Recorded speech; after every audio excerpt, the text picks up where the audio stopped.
Bismillahirrahmanirrahim. Assalamualaikum warahmatullahi wabarakatuh. Alhamdulillahirrabbilalamin. Kepada Allah kita bersyukur, dan kepada Nabiullah Muhammad sallallahu alaihi wasallam kita bersalawat. Baik, terima kasih atas kesempatan ini. Perkenalkan, nama saya Aldi, program studi Ekonomi Syariah, Fakultas Ekonomi dan Bisnis Islam, Institut Agama Islam Negeri IAIN Bone.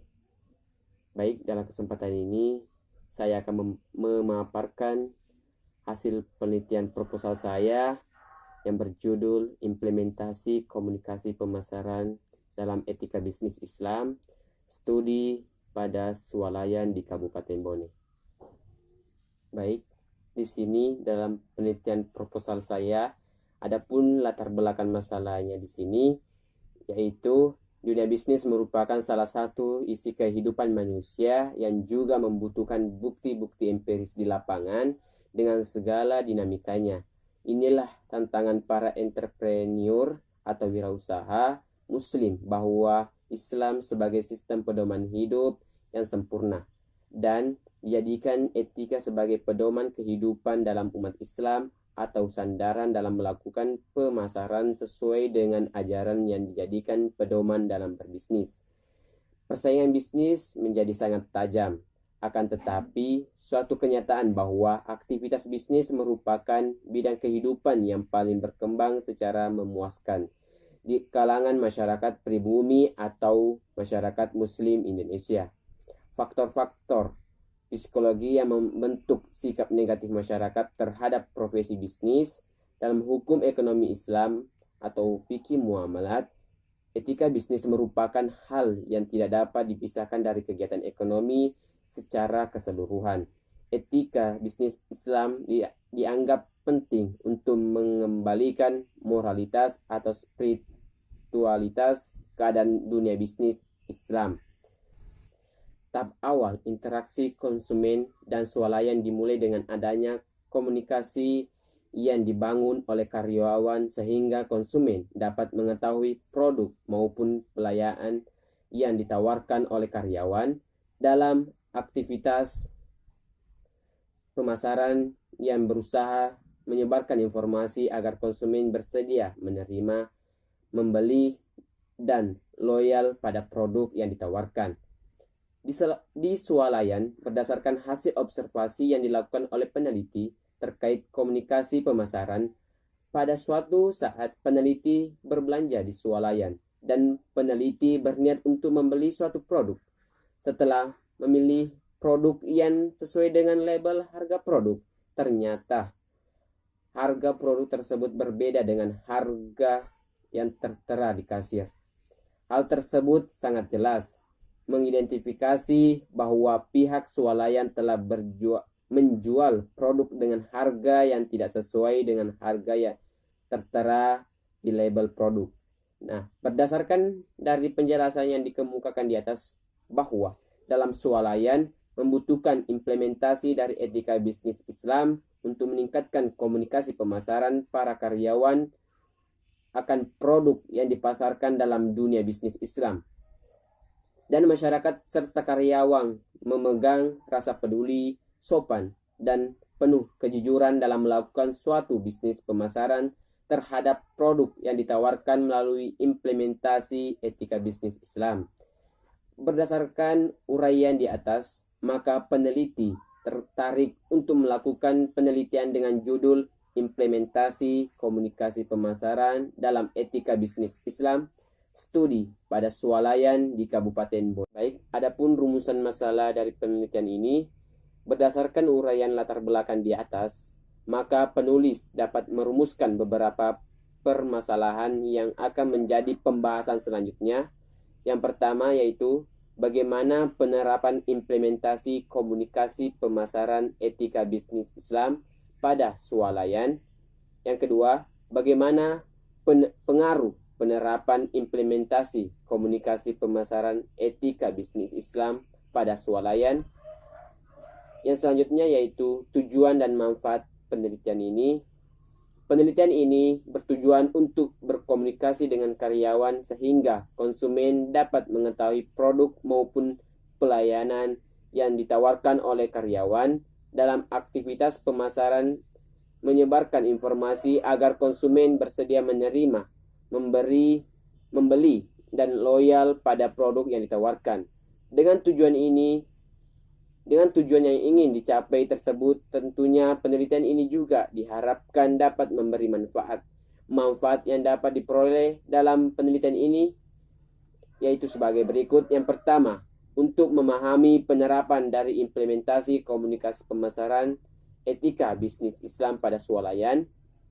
Dan yang kedua, untuk mengetahui dampak yang ditimbulkan dari implementasi komunikasi etika bisnis Islam pada swalayan. Baik, selanjutnya yaitu ruang lingkup penelitian. Ruang lingkup penelitian ini mengimplementasi komunikasi pemasaran dalam etika bisnis Islam. Pada penelitian ini, di mana peneliti mencatat data yang diperoleh sesuai dengan hasil wawancara, dokumentasi, dan observasi di lapangan. Pada tahap awal ini, data yang dikumpulkan tentang penerapan dari implementasi komunikasi pemasaran etika bisnis Islam pada swalayan dan dampak yang ditimbulkan dari implementasi komunikasi etika bisnis Islam pada swalayan. Dalam penelitian ini, penulis mengambil objek penelitian pada swalayan yang berada di Kabupaten Bone, terkhusus pada swalayan yang berada di pusat kota, yaitu kajian pustaka. Kajian pustaka sini terbagi atas dua bagian. Yang pertama yaitu kajian penelitian sebelumnya, dan yang kedua yaitu kajian teoritis. Nah, yang pertama di sini yaitu kajian penelitian sebelumnya, di mana peneliti terdahulu bertujuan untuk mendapatkan bahan perbandingan dan acuan. Selain itu, untuk menghindari anggapan kesamaan dengan penelitian ini, maka dalam kajian pustaka ini, peneliti mencantumkan hasil penelitian terdahulu. Salah satunya yaitu Rizky Saudia pada tahun 2010, Universitas Jember, UNEJ, skripsi dengan judul Komunikasi Pemasaran pada PT Bank Syariah Mandiri, Kantor Cabang Pembantu Surabaya Barata dalam menarik minat nasabah. Jenis penelitian ini menggunakan tipe penelitian deskriptif yang berdasarkan pada paradigma kualitatif yang bertujuan untuk mengetahui dan menggambarkan komunikasi pemasaran pada PT Bank Syariah Mandiri, Kantor Cabang Pembantu Surabaya Barata dalam menarik minat nasabah. Selanjutnya yaitu penelitian yang dilakukan oleh Kamarudin pada tahun 2003 dengan judul Sistem Goal Quest dalam Perspektif Etika Bisnis Islam. Dalam penelitian ini menggunakan penelitian kualitatif dengan pendekatan library research. Hasil yang dapat didapatkan dalam sistem Goal Quest kurang sesuai dengan etika bisnis Islam karena sistem Goal Quest sama dengan multi-level marketing. Di mana di sini perbedaan dengan peneliti sekarang adalah peneliti sekarang fokus penelitian pada implementasi komunikasi pemasaran dalam etika bisnis Islam pada swalayan. Nah, yang selanjutnya yaitu penelitian yang dilakukan oleh Samsul Hadi pada tahun 2007 dengan judul Penelitian Etika Bisnis Islam, Studi tentang Pemasaran Produk Murabahah dalam Perspektif Etika Bisnis Islam pada Bank Muhammad Indonesia Cabang Malang. Dan yang selanjutnya yaitu penelitian yang dilakukan oleh Wasilatur Rahma pada tahun 2008 tentang internalisasi etika bisnis Islam dalam komunikasi pemasaran, studi pada PT Telkom Kandatel Malang. Peneliti kualitatif dengan pendekatan deskriptif ini mengumpulkan data yaitu wawancara, observasi, dan dokumentasi. Kajian teoritis. Kajian teoritis ini terbagi atas 3 bagian. Yang pertama yaitu implementasi. Secara bahasa, arti dari kata implementasi adalah pelaksanaan atau penerapan.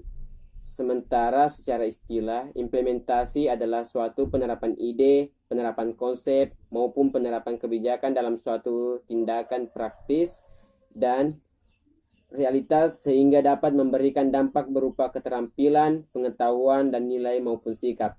Implementasi diartikan sebagai penerapan dari materi, teori, konsep, kebijakan maupun ide dalam situasi nyata dan konkret guna bertujuan memberikan dampak atau efek terhadap sebuah objek.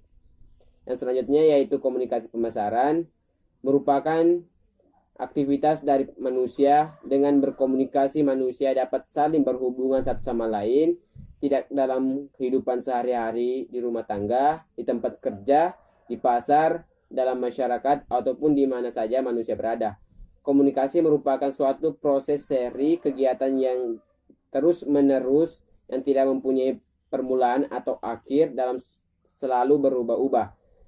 Pemasaran atau disebut dengan marketing adalah suatu aktivitas yang bertujuan mencapai sasaran perusahaan, dilakukan dengan cara mengantisipasi kebutuhan pelanggan atau klien serta mengarahkan aliran barang dan jasa yang mempengaruhi kebutuhan pelanggan atau klien dari produsen. Yang ketiga yaitu etika bisnis Islam.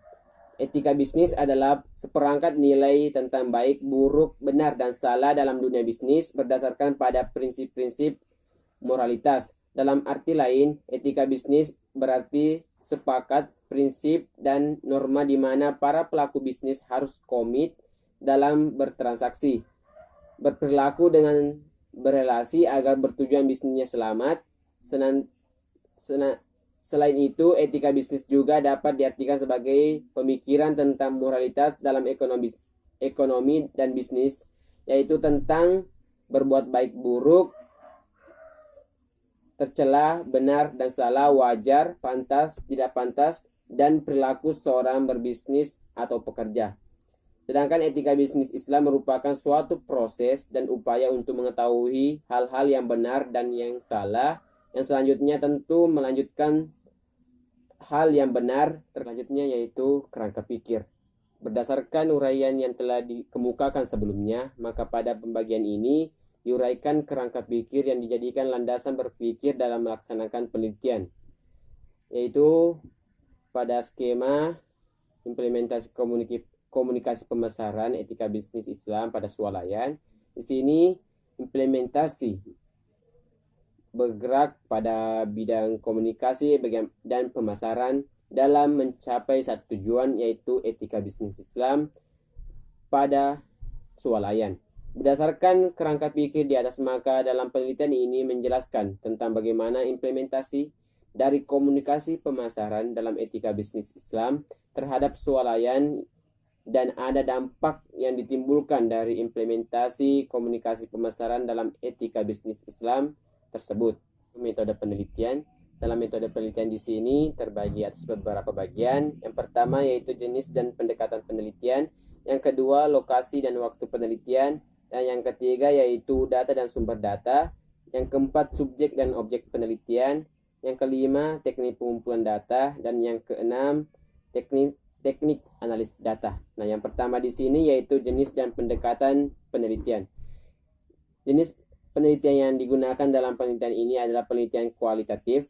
Dalam penelitian kualitatif dikenal dua metode. Yang pertama yaitu penelitian kepustakaan, di mana merupakan metode pengumpulan data berdasarkan buku-buku yang berkaitan dengan penelitian ini dan sumber data tertulis lainnya yang ada, yang berhubungan dengan pokok pembahasan penelitian ini dan dijadikan sebagai dasar perbandingan antara data yang peneliti dapatkan di lapangan. Yang kedua itu penelitian lapangan. Merupakan penelitian yang dilakukan dengan mengumpulkan data dan informasi yang diperoleh langsung dari informasi untuk mengamati secara langsung.